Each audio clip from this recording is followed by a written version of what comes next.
우리가 인공지능을 생각할 때, 흔히 머릿속에 그리는 그런 이미지가 있잖아요. 네, 있죠. 무슨 거대한 조직처럼 그 안에 뭐 수학 전문가, 법률 전문가, 이렇게 각자 자기 방에 딱 앉아 있는 거죠. 그렇죠. 그래서 수학 문제를 주면 수학 전문가가 나와서 풀고, 네, 법률 자문을 구하면 법률 전문가가 착 나와서 답해주고, 뭐 그런 그림이요. 네, 아주 직관적이고 효율적으로 보이죠.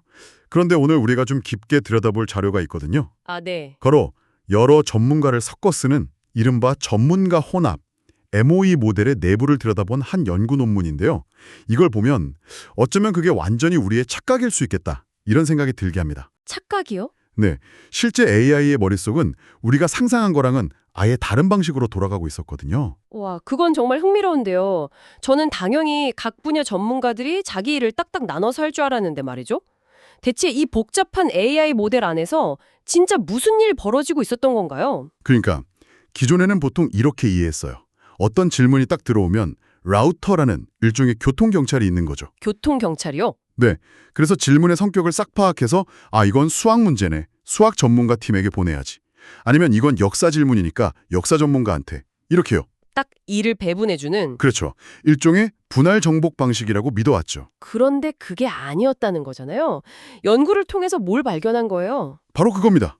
연구진이 일부러 수학, 법률, 생물학 이렇게 전혀 다른 분야의 문제들을 막 던져줬어요. 네. 근데 놀랍게도 거의 항상 똑같은 정말 소수의 전문가 그룹이 호출되도 하는 겁니다. 네. 어떤 문제를 주든 상관없이요. 네.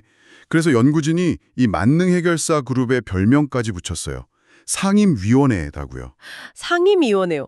잠시만요. 그게 사실이라면 좀 이상한데요. 거의 모든 일이 소수의 엘리트 그룹한테만 몰린다는 거잖아요. 맞습니다. 모델이 그렇게 비효율적으로 작동한다는 걸 어떻게 확실히 알 수 있었죠? 뭔가 들여다볼 수 있는 데이터가 있었나요? 아주 날카로운 질문이신데요. 연구진이 경제학에서 쓰는 도구를 하나 가져왔습니다. 경제학 도구요? 네. 불평등을 측정할 때 쓰는 진위계수라는 건데요. 이게 0이면 완전 평등, 그러니까 모두가 일을 똑같이 나눠 갖는 상태고요. 1이면 한 명이 모든 걸 독차지하는 극단적인 불평등을 뜻하거든요. 네, 그렇죠. 그런데 분석한 모든 모델에서 이 수치가 0.88을 넘었다는 거예요. 거의 0.9에 가깝게요. 0.9에 가깝게요. 그건 거의 한두 명이 모든 일을 다 하고 있다는 뜻이잖아요. 바로 그겁니다. 쉽게 말해서요. 전체 전문가 중에 상위 10% 남짓이 전체 계산량의 80에서 90%를 그냥 다 처리하고 있었다는 강력한 증거죠. 와... 심지어 모델의 크기나 종류랑 상관없이 일관되게 나타나는 현상이었습니다. 아니 그럼 이 소수의 엘리트 그룹 상임위원회는 도대체 무슨 일을 하길래 모든 과제에 다 끼어드는 거죠? 뭐 수학, 법률, 생물학 지식을 다 가진 만능 천재라도 되는 건가요? 그게 바로 이 연구의 가장 재미있는 부분입니다. 이 상임위원회는요. 특정 분야의 지식을 다루는 게 아니었어요. 아, 그래요? 네. 대신 훨씬 더 보편적이고 좀 근본적인 역할을 맡고 있었어요. 예를 들면 만약 뭐뭐라면 이라던가 무엇 같은 논리적인 구조를 짜는 일, 아, 혹은 영어의 더나 of처럼 문법의 뼈대를 만드는 그런 일을 하는 거죠. 아하, 알겠습니다. 그러니까 핵심위원회가 문장의 전체적인 뼈대랑 구조를 딱 세우면 나머지 전문가들이 필요할 때만 잠시 나타나서 그 빈칸을 채우는 식이군요. 정확한 비유입니다. 마치 글의 구조를 짜는 편집장이 있고 특정 팩트체크를 해주는 분야별 자문위원처럼요. 맞습니다. 뭐 화학기호나 금융용어 같은 아주 구체적인 지식은 평소에 거의 활동하지 않는 주변부 전문가들이 잠깐씩 등장해서 처리하고 싹 사라지는 거죠. 핵심부는 보편적인 추론을, 주변부는 특수한 지식을 담당하는 핵심 주변부 구조가 자연스럽게 만들어진 거군요. 바로 그러죠. 듣고 보니 정말 놀라운데요. 그럼 우리가 기존의 AI를 훈련시키던 방식이 어쩌면 뭔가 잘못되었을 수도 있다는 뜻인가요? 그럴 가능성을 강하게 시사합니다. 지금까지는 모두를 훈련할 때 부하분산이라고 해서요. 일부러 모든 전문가한테 일을 골고루 나눠주도록 유도하는 장치를 사용해왔거든요. 아, 일부러 평등하게 만들려고 한 거군요. 그렇죠. 그런데 어쩌면 이 방식이 AI가 스스로 찾아낸 가장 효율적인 중앙 집중 구조, 즉 이 상임위원회 체제를 오히려 방해하고 있었을지도 모른다는 겁니다. 결국 AI 모델 내부에 각 분야 전문가들이 칸막이처럼 딱딱 나뉘어 있을 거라는 상상은 우리 인간의 조직을 기준으로 생각한 일종의 오해였을 수 있겠네요. 네, 그럴 수 있죠. 실제로는 소수의 강력한 상임위원회가 논리와 구조라는 운영체제를 돌리고 나머지 전문가들은 필요할 때만 불러 쓰는 앱처럼 작동하는 거군요. 맞습니다. 오늘 분석은 이런 위원회가 어떻게 자연스럽게 형성되는지에 초점을 맞췄잖아요. 네. 여기서 우리가 한 걸음만 더 나아가서 이런 질문을 던져볼 수 있을 것 같아요. 어떤 질문이죠? 만약 이 범용 추론을 담당하는 핵심 위원회를 우리가 처음부터 의도적으로 설계할 수 있다면 어떨까요? 그리고 특정 분야의 지식은 마치 스마트폰에 앱 설치하듯이 필요할 때마다 끼워 넣는 방식으로 AI를 만든다면요? 훨씬 더 예측 가능하고 강력한 AI가 탄생할지도 모르는 일입니다. 어떤 문제를 풀 때요. 무조건 꼼꼼히 따져보는 게 좋을까요? 아니면 어떨 땐 그냥 직감을 믿고 빠르게 답하는 게 더 나을까요? 어려운 질문이네요. 오늘 저희가 살펴볼 자료가 바로 AI에게 비슷한 질문을 던지는 아주 흥미로운 연구 논문입니다. 너는 항상 길게 생각해야 하니? 아니면 그냥 정답만 말해도 되니? 아, 메타 AI에서 나온 그 논문 말씀이시군요. 비디오 오토 아론이요? 네, 맞습니다. AI가 언제 더 깊이 생각하고 또 언제 첫 직감을 믿어야 할지 이걸 어떻게 배우는지 한번 제대로 파헤쳐 보겠습니다. 기존 AI 모델들을 보면 보통 사고의 사슬, 영어로는 체인 오브 토트라는 방식을 많이 쓰잖아요. 네네. 그 단계별로 풀이 과정 보여주는 거예요. 맞아요. 복잡한 질문을 받으면 마치 수학 문제 풀이 과정을 적어 내려가듯 생각의 단계를 하나하나 전부 생성해서 답을 찾는 방식이에요. 이게 수학이나 코딩 문제에는 정말 효과적이었거든요. 근데 이 논문을 보니까 이 방식을 동영상에 적용했더니 결과가 좀 의외였다고요? 네, 항상 좋은 것만은 아니었죠. 오히려 그냥 정답만 딱 말하는 소위 직답 방식이 정확도가 비슷하거나 어떨 땐 심지어 더 높게 나왔다는 거예요. 맞습니다. 특히 동영상 속에서 물체를 알아보는 것처럼 간단한 시각적 질문이 있잖아요. 네. 그런 거에 대해서 길게 생각하는 과정은 오히려 불필요한 오류를 만들 수 있다는 게 밝혀졌어요. 아, 그거 뭔지 알 것 같아요. 시험 볼 때 너무 쉬운 문제인데 분명 함정이 있을 거야 하면서 혼자 복잡하게 생각하다가 틀리는 거랑 비슷한 거네요. 하하, 정확한 비유예요. AI가 바로 그런 과잉사고로 스스로 혼란에 빠지는 셈이죠. 그렇군요. 게다가 응답이 길어지니까 시간하고 계산 비용도 훨씬 많이 들고요. 효율이 떨어지는 겁니다. 바로 여기서 정말 흥미로운 지점이 나오죠. 연구진들이 언제 생각할지를 AI가 스스로 판단하게 만든 거예요. 네, 비디오 오토이알이라는 새로운 시스템을 개발했죠. 훈련 방식이 아주 독특하던데요.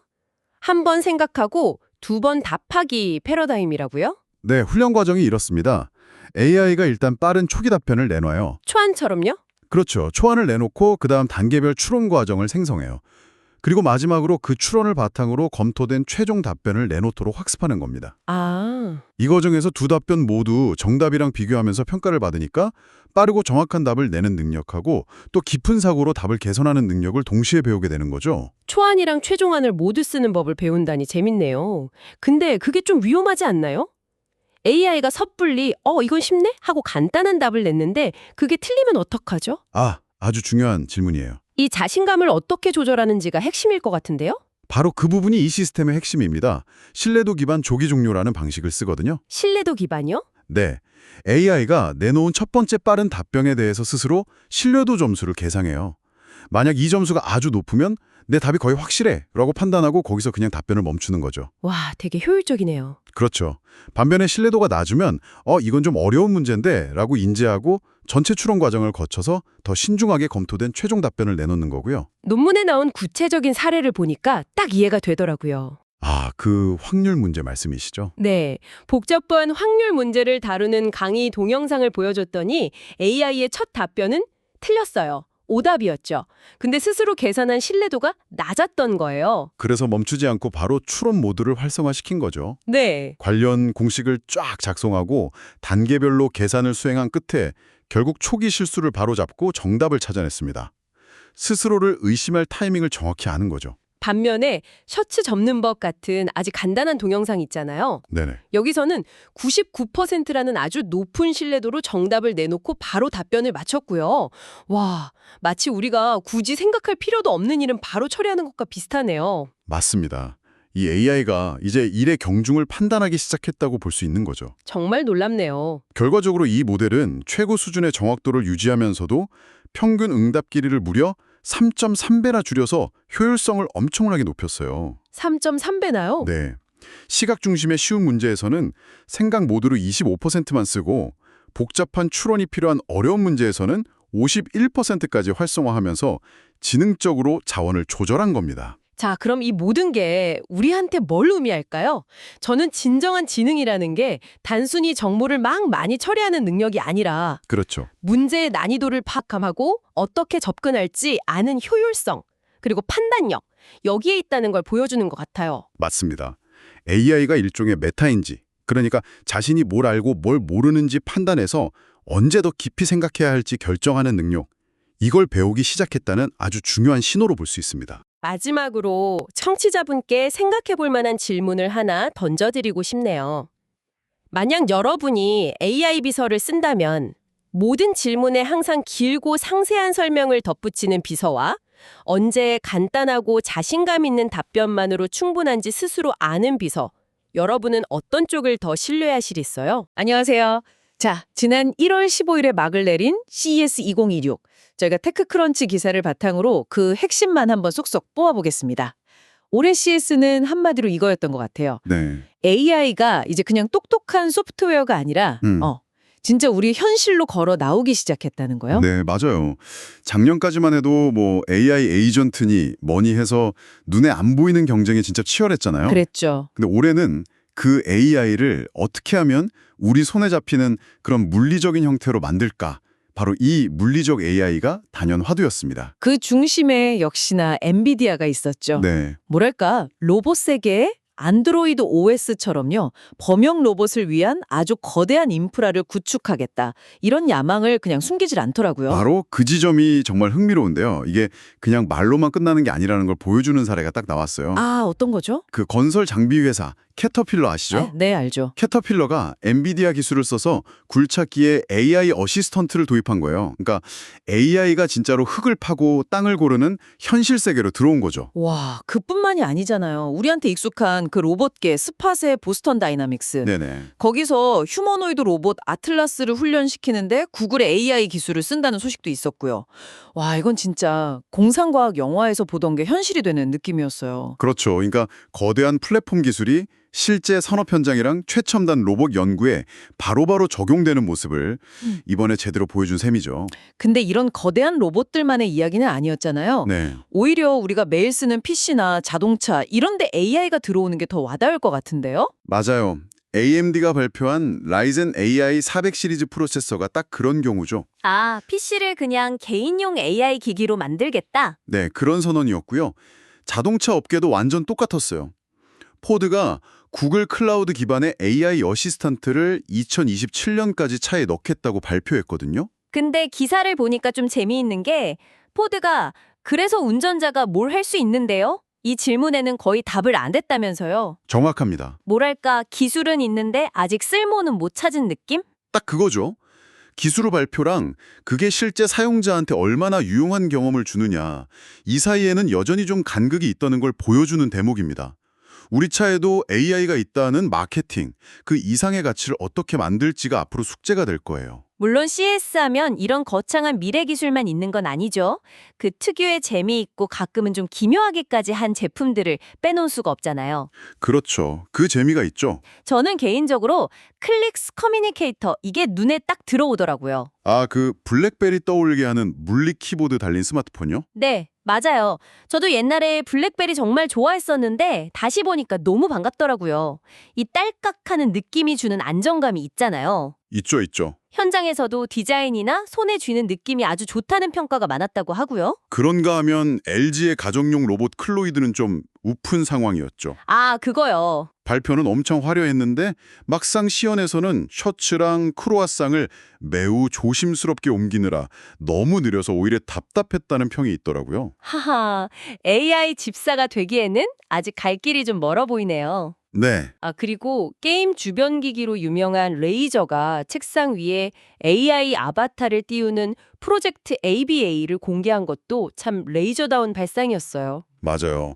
그리고 올해 처음 참가한 레고가 소리내는 스타워즈 스마트 브릭을 선보인 것도 인상 깊었고요. 자, 이 모든 걸 종합해보면 어떤 큰 그림이 그려지는 것 같아요?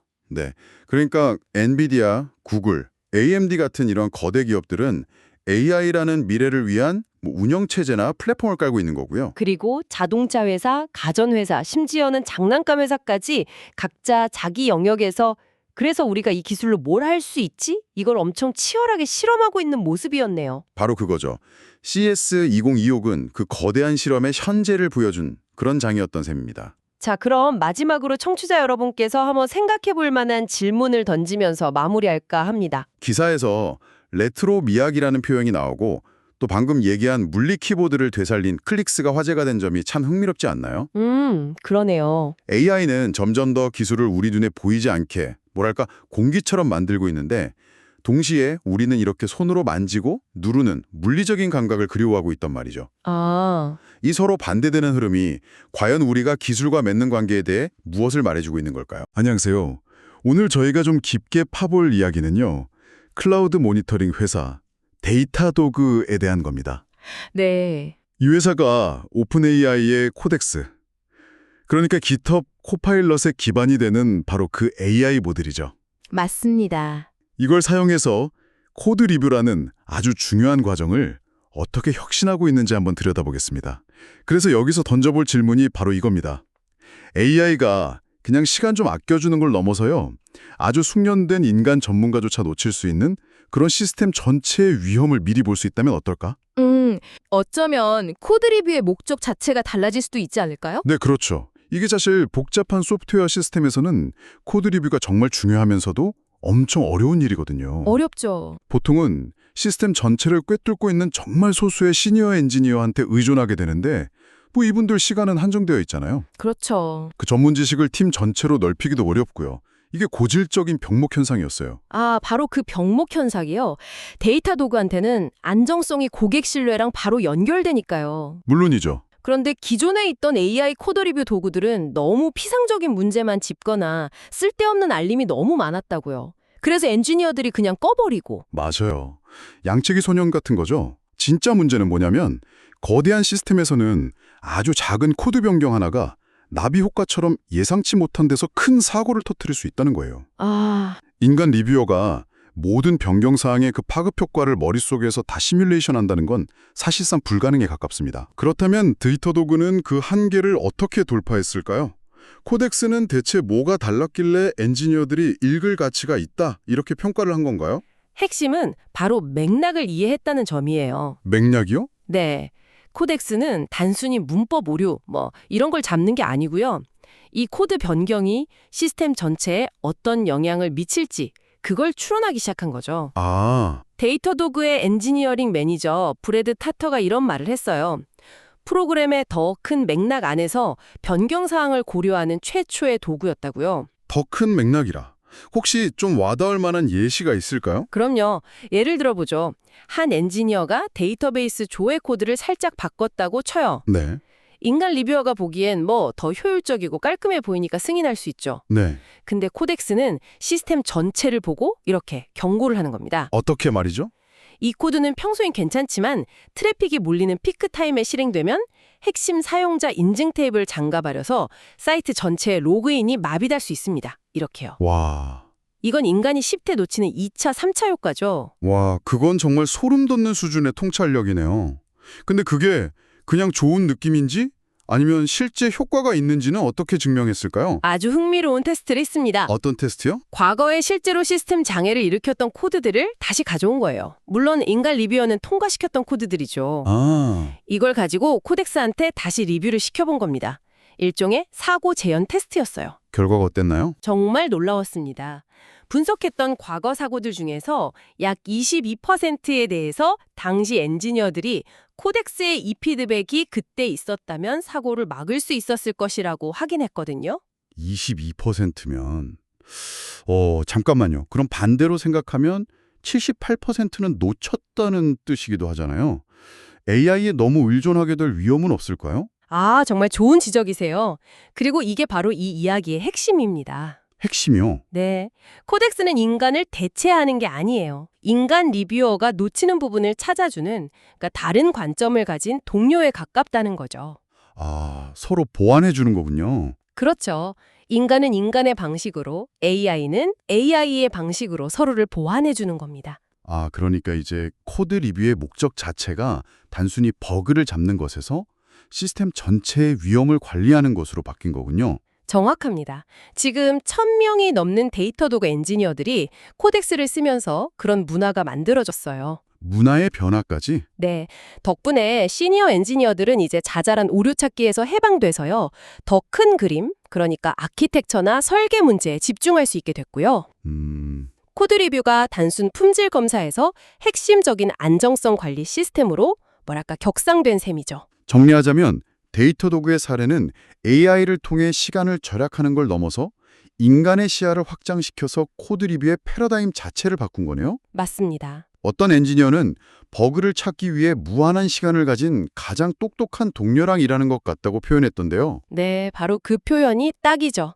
인간의 전문성을 대체하는 게 아니라 더 높은 수준으로 끌어올려주는 인지적 파트너십의 아주 좋은 사례라고 볼 수 있겠습니다. 그럼 마지막으로 이런 질문을 한번 던져보면서 마무리하죠. AI가 복잡한 소프트웨어 코드의 시스템적 위험을 인간보다 더 잘 볼 수 있다면 우리가 미처 예상하지 못하는 재앙을 막기 위해 검토해야 할 또 다른 복잡한 시스템에는 과연 무엇이 있을까요? 어쩌면 그게 수천 페이지짜리 법률 계약서 뭉치나 도시계획 설계도 혹은 아주 복잡한 금융 규제 같은 것들이 될 수도 있지 않을까요?